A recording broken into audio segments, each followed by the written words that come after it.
السلام عليكم. عندما تذهب إلى زيارة والديك مرة في الشهر أو مرتين في الشهر، أنا أعطيك 35 أدبًا في التعامل مع الوالدين. أولًا، اغلق الهاتف لحديثهم، يعني مشيت لعندهم شد الهاتف، متبقاش تفتح الهاتف هما يهضروا وأنت ما مسوقش. ثانيًا، أنصت لحديثهم، هما كيتكلموا أنت خصك تسمع لهم وأعطيهم الوقت. ثالثًا، التفاعل مع حديثهم، ماشي هما كيهضروا وأنت ساكت تيهضروا، تخليهم حتى يسكتوا، لأ، تفاعل تناقش معاهم، المهم كيعجبهم الحال ملي كتناقش معاهم وكتهضر معاهم. رابعًا، تقبُّل رأيهم، يعني تقبُّل الرأي ديالهم، يعني أي حاجة قالوها قُل لهم صافي واخا الوالد ولا واخا الوالدة، لا عندك الحق الوالدة، واخا تكون ديك الكلمة اللي كتقول أنت ما كتوافقش معاهم في الرأي ديالهم، وافق عليها، ما تكونش ديما ضدهم. خامسًا، عدم الضحك على صدور خطأ منهم، يعني قالوا شي حاجة أنت ضحكت عليهم. ولا هما خطاو وضحكت على ديك الخطأ اللي خطاوه هما. سادسًا، النظر إليهم مباشرةً والتذلل إليهم. سابعًا، المدح والإشادة الدائمة لهم. ثامنًا، مشاركة الأخبار المفرحة لهم. تاسعًا، عدم نقل الأخبار السلبية لهم، ملي تجينا عندهم عطيهم الأخبار الإيجابية، فرحهم، ملي كتجي مرة واحدة ماشي تجي تقهرهم وتمشي بالأخبار السلبية.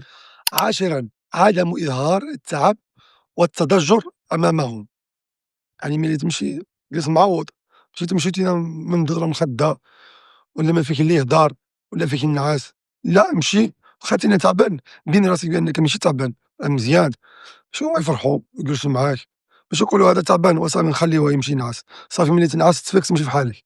11، الدعاء لهم في كل حين، في كل وقت ادعي معاهم، في الصلاة، المهم في أي وقت. أي بلاصة تلاقي معاهم. 12، الثناء على أصدقائهم ومن يحبون. 13، التذكر الدائم بإنجازاتهم. 14، عدم ذكر المواقف المؤلمة من الماضي. 15، الجلوس باحترام أمامهم. 16، عدم التسبب بشتمهم، يعني ما تكونش سبب أنت باش هما يسبوا. يعني تجبد لهم شي حد خايب ولا شي واحد وتجعلهم يسبوه. 17، الإيحاء بالتفاعل مع الحديث حتى لو تكرر منهم. 18، تجنب الأحاديث الجانبية. 19، عدم التقليل والانتقاص من أفكارهم. 20، احترام سنهم وعدم إزعاجهم بالأحفاد. 21، عدم مد الرجل أمامهم وإعطائهم بالظهر، يعني جلس فداهم باحترام هكذا وما طلقش رجليك وجمع رجليك وما تعطيهمش الظهر وجلس معاهم وأنت مرتاح حتى هما يكونوا مرتاحين. 22، عدم مقاطعتهم وتركهم يسترسلون في حديثهم.